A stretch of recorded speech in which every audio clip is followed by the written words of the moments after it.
سورہ البقرہ آیت نمبر 20 یکاد البرق یخطف ابصارہم کلما اضاء لہم مشوا فیہ واذا اظلم علیہم قاموا ولو شاء اللہ لذہب بسمعہم وابصارہم ان اللہ علی کل شیء قدیر۔ اب ترجمہ ہے،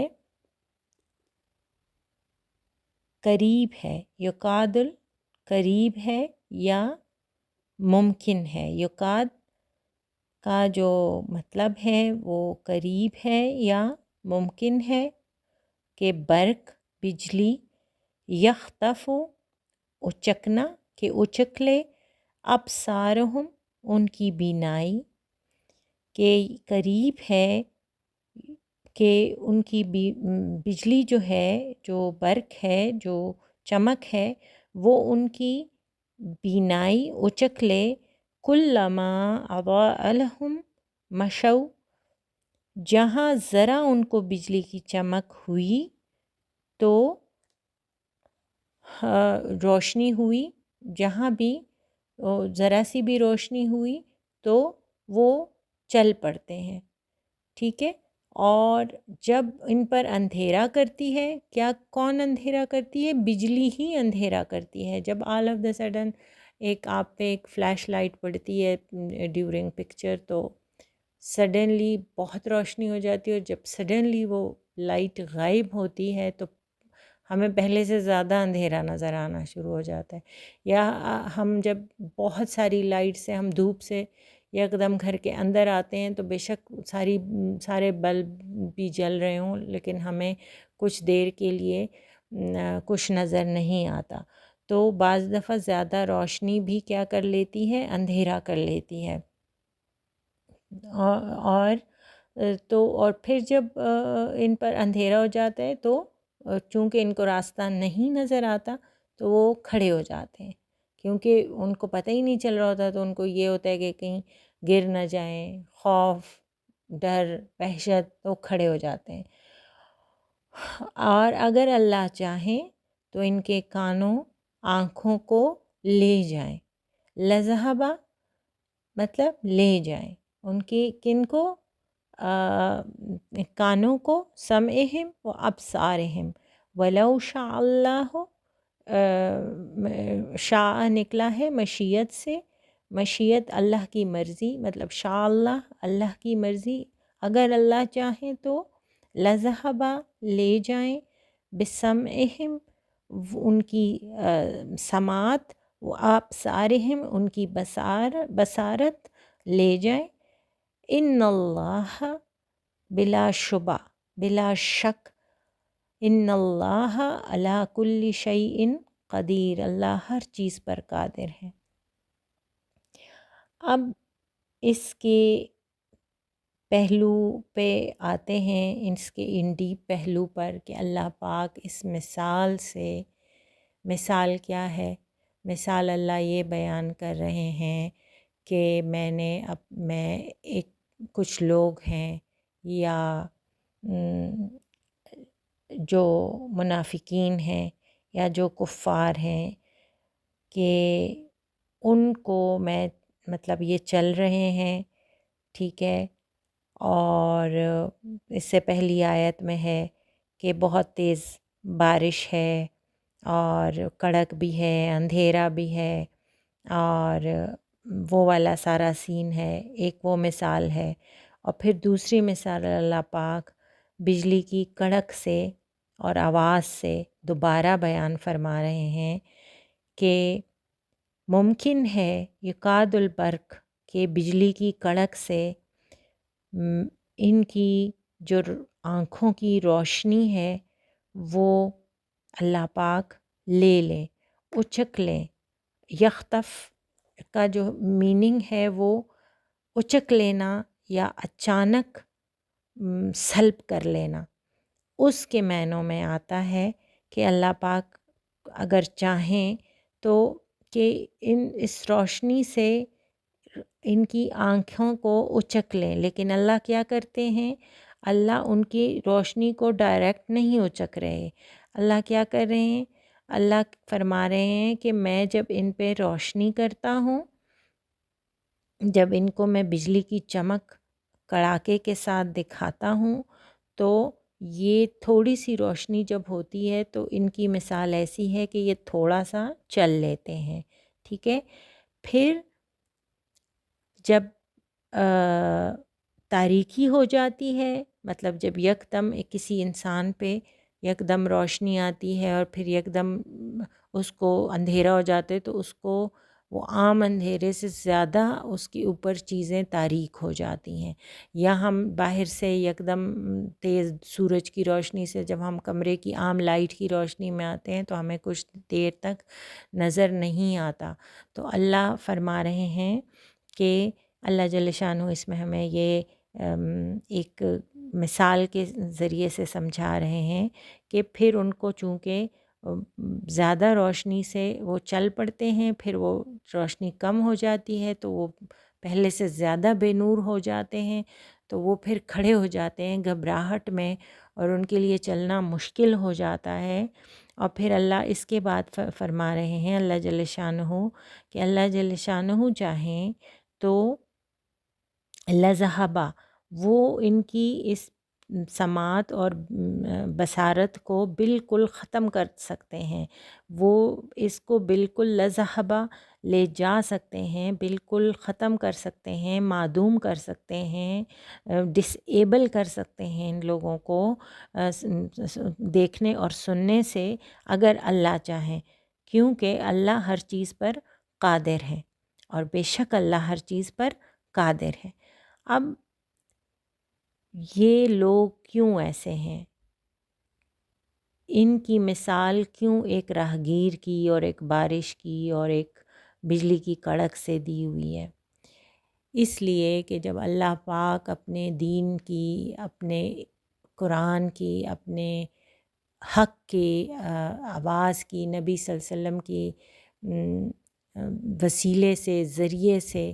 ان کو حق بات پہنچا رہے ہیں، تو یہ کیا کرتے ہیں کہ ان پہ اللہ پاک ایک روشنی اور کڑک دونوں اکٹھے، مطلب کہ روشنی ایک اچھی چیز ہے کیونکہ روشنی کے بغیر تو آپ کو کچھ نظر نہیں آئے گا، تو اللہ ایک نور کی مثال دے رہے ہیں کہ اس دن پہ نور ایمانی کا نزول ہو رہا ہے، لیکن اس کے ساتھ ایک کڑک بھی ہے، خوف بھی ہے، تو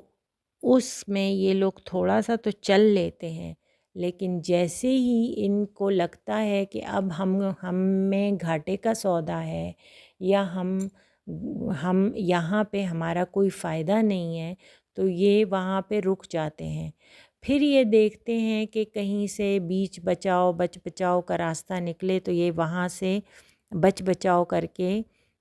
نکل جاتے ہیں۔ پھر تھوڑا سا آگے جاتے ہیں، پھر تھوڑا سا، مطلب یہ ایک استقامت کے ساتھ ایمان پہ ثابت قدم نہیں رہتے، کیونکہ ان کو دنیاوی فائدے کی یا دنیاوی چاہ یا زندگی کی چاہ اور آسائشوں نے اتنا گھیرا ہوا ہے کہ یہ لوگ جہاں ذرا سی بھی سختی، تنگی، تاریکی، اندھیرا، مشکل آتی ہے تو یہ وہاں پہ دبک کے سائٹ پہ بیٹھ جاتے ہیں۔ دیکھو جب دین شروع ہوا تو نبی پاک صلی اللہ علیہ وسلم پہ جب جہاد کا حکم آیا، زنا حرام ہوا، شراب حرام ہوئی، نیکیوں کی تلقین ہوئی، برائیوں سے روکا گیا، تو اس وقت لوگوں کے لیے آل آف دا سڈن بہت سارے لوگوں کے لیے مشکل تھا، لیکن اس کے باوجود جو حق پر تھے انہوں نے جیسے ہی حکم آتا تھا اگلے دن سے ان لوگوں نے ان چیزوں کو ترک کرنا شروع کر دینا ہوتا تھا۔ لیکن جو منافقین تھے، جن کے دلوں میں بغض تھے، جو حق کے راستے پہ استقامت کے ساتھ نہیں تھے، تو وہ مطلب میٹھا میٹھا ہپ اور کڑوا کڑوا تھو والی بات معاملے پہ چل رہے تھے۔ تو اللہ پاک نے ان لوگوں کو یہ ایک جس طرح ایک تنبیہ بھی کی اور ایک ڈرایا بھی، اور ایک اللہ چاہیں تو ان لوگوں سے یہ جو تھوڑا بہت جو نور ہے نا، اور یہ جو تھوڑا بہت ایمان کی اور نور ایمانی کی جو چمک اور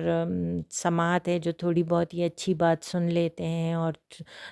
دیکھ لیتے ہیں، تو اللہ پاک چاہیں تو اللہ ان سے یہ والی ایبلٹی بھی چھین لیں، اور اللہ پاک ان کو اس سے بھی محروم کر دیں۔ اللہ کے لیے تو کچھ مشکل نہیں ہے، اور اللہ ہر چیز پر قادر ہیں، اللہ پاک تو کچھ بھی کر سکتے ہیں، لیکن اللہ پاک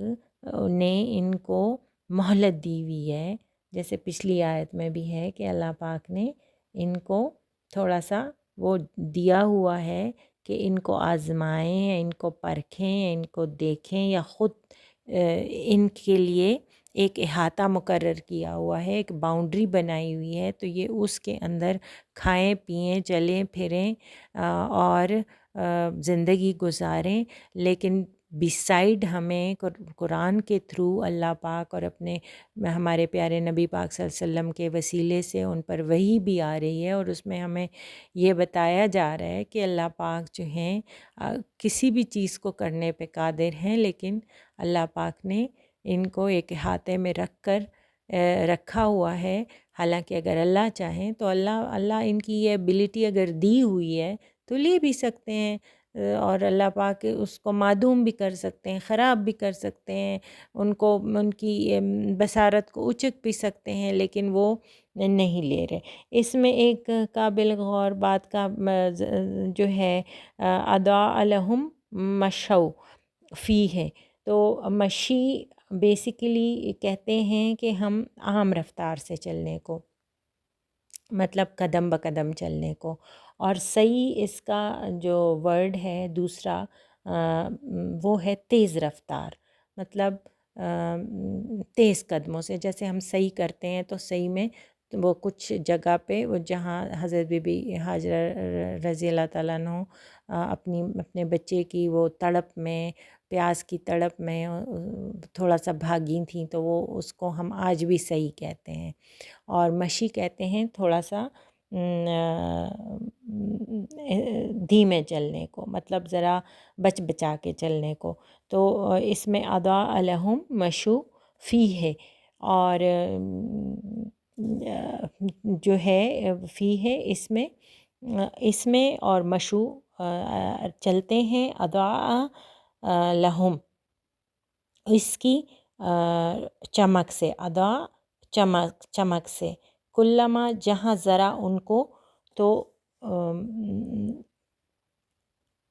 اور جب ان پر تاریکی ہوئی پھر کھڑے کے کھڑے رہ گئے، تو ازلم علیہم قاموا اقامت سے ہے کھڑے ہونا یا رک جانا یا تھوڑا ٹھہر جانا، یہ اس میں آتا ہے۔ شاء اللہ یہ مشیت سے ہے، اللہ کے حکم، اللہ کی رضا سے ہے، تو اس طرح یہ اس میں جو ہے باتیں ہیں کہ جب بھی ہم آج کل کے حساب سے اگر دیکھیں نا، دنیاوی لحاظ سے، کہ جب ہم پہ تکلیف آتی ہے تو ہماری ایمانی کیفیت کہاں ہوتی ہے، تو ہم اس طرح سے اپنے آپ کو بھی پرکھ سکتے ہیں۔ حدیث پاک صلی اللہ علیہ وسلم ہے نا کہ صبر وہ ہے جو غم کے پہلے مرحلے میں کیا جائے،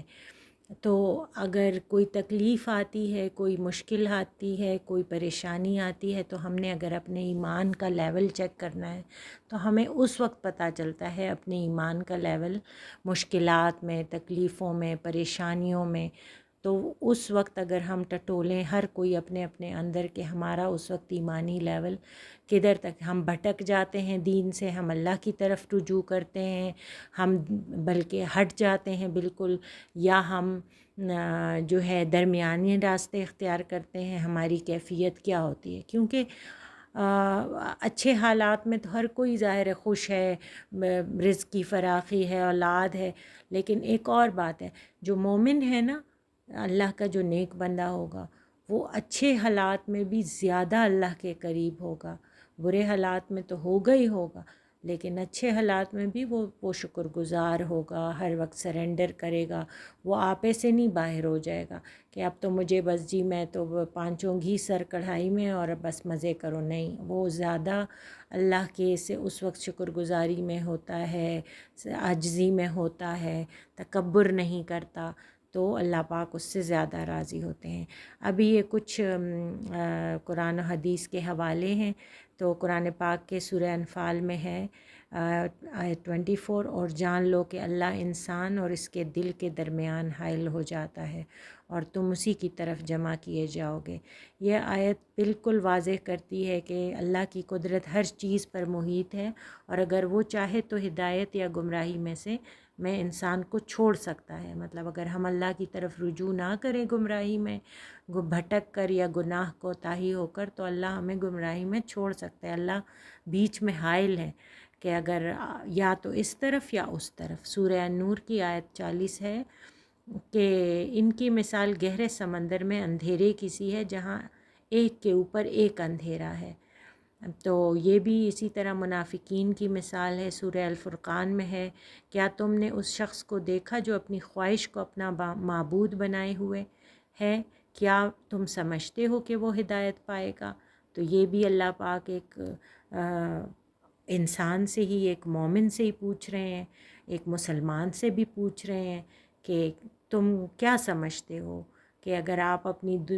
دنیا کی جو خواہشات ہیں، اگر آپ اس کے بت بنا کر اس کی پوجا میں لگے ہوئے ہو، اس کو پوج رہے ہو، کبھی کاروبار، نوکری، بچے، گھر، اور اسی میں ہی ساری دن رات اپنا وقف کر رہے ہو، تو تم کیا سمجھتے ہو کہ کیا ہدایت پالو گے؟ تو مطلب اس میں بہت بڑی ہمارے لیے ایک ویک اپ کال اور ایک اویئرنیس کال ہے۔ نبی پاک صلی اللہ علیہ وسلم کی حدیث ہے، صحیح مسلم کی، رسول پاک صلی اللہ علیہ وسلم نے فرمایا، ہدایت اور گمراہی کا فرق بتانے کے لیے یہ حدیث پاک ہے کہ رسول پاک صلی اللہ علیہ وسلم نے فرمایا، بے شک اللہ کسی کے دل میں روشنی پیدا کرتا ہے، لیکن جب وہ ہدایت کو رد کر دیتا ہے تو اس روشنی کو بجھا دیتا ہے۔ کہ مطلب اللہ چھوٹی چھوٹی وہ لائٹننگ کر رہے ہوتے ہیں ہمارے اندر نور کی، کیونکہ ہم بیسیکلی ہمارے اندر تو روح بھی موجود ہے نا، روح امر ربی ہے، تو وہ جب گناہوں کا غبار تھوڑا چھٹ جاتا ہے تو اللہ پاک اس میں پھر چھوٹی چھوٹی چنگاریاں جلاتے بجھاتے ہیں کہ کیا پتہ یہ توبہ کر لے، استغفار کر لے، میری طرف پلٹ آئے۔ لیکن جب وہ نہیں پلٹتا تو اللہ پاک کیا کرتے ہیں کہ وہ چھوٹی چھوٹی چنگاریاں بھی بجھا دیتے ہیں، تو اس بندے کے اوپر اس کی روح بالکل ڈم ہو کے مر کے سائڈ پہ ہو جاتی ہے، اور اس کا نفس اور شیطان کا غلبہ اس پر حاوی ہو جاتا ہے۔ منافق کی کیفیت کیا ہوتی ہے؟ نبی پاک صلی اللہ علیہ وسلم نے فرمایا، مسند احمد کی حدیث ہے، منافق کی مثال اس شخص کی سی ہے جو ایک جگہ آگ جلاتا ہے اور پھر اندھیرا چھا جاتا ہے اور وہ روشنی کو ڈھونڈتا رہتا ہے، کہ جب ایک دفعہ وہ آگ جلا لیتا ہے، تھوڑی سی روشنی ہو جاتی ہے، پھر وہ آگ بجھ جاتی ہے، جب اندھیرا ہو جاتا ہے پھر کہتا ہے کہ کہاں ہے وہ، تو بڑا اس چیز کو دوبارہ سے ڈھونڈتا ہے۔ لیکن ظاہر ہے جب ایک دفعہ اگر اللہ پاک نے آپ کی نور ایمانی کو بجھا دیا تو پھر آپ کے پاس تو کوئی راستہ ہی نہیں ہے۔ کمزور ایمان کے بارے میں صحیح بخاری کی حدیث ہے، نبی پاک صلی اللہ علیہ وسلم نے فرمایا، جو شخص دین میں نرمی اور اعتدال اختیار نہیں کرتا وہ تھک ہار کے بیٹھ جاتا ہے۔ مطلب یہ حدیث ان لوگوں کی حالت کو بیان کرتی ہے جو وقتی طور پر دین پر عمل کرتے ہیں لیکن مشکلات آزمائش کے وقت رک جاتے ہیں۔ یہ بالکل یہ ابھی جو ہم نے آیت پڑھی نا، یہ ایسے لوگوں کے بارے میں ہے کہ جو شخص دین میں مطلب کہ نرمی اور اعتدال، کیا ہے اعتدال، کس کو کہتے ہیں؟ بیلنس کو۔ نرمی کیا ہے کہ آپ نے اللہ کے راستے پر اللہ کے بندوں کے ساتھ اللہ کے معاملات میں، عبادات میں خشوع اور نرمی کا خیال رکھنا ہے اور اس کو اختیار کرنا ہے۔ اور اعتدال، بیلنس کیا کہ مطلب بہت اللہ پاک کے اگر مشکل سے مشکل وقت بھی آئے تو آپ نے اللہ کے راستے کو نہیں چھوڑنا، آپ نے اس وقت بالکل اسٹریٹ اپنے جو چیزیں کر رہے ہیں اللہ کے راستے، اس کو قائم رکھ کر ان مشکلات سے لڑنا ہے۔ تو یہ بس کچھ چیزیں تھیں، اللہ پاک ہمیں اچھی باتوں پر عمل کرنے کی اور برائیوں سے دور رکھنے کی توفیق عطا فرمائے۔ آمین ثم آمین۔ صدق اللہ العلی العظیم۔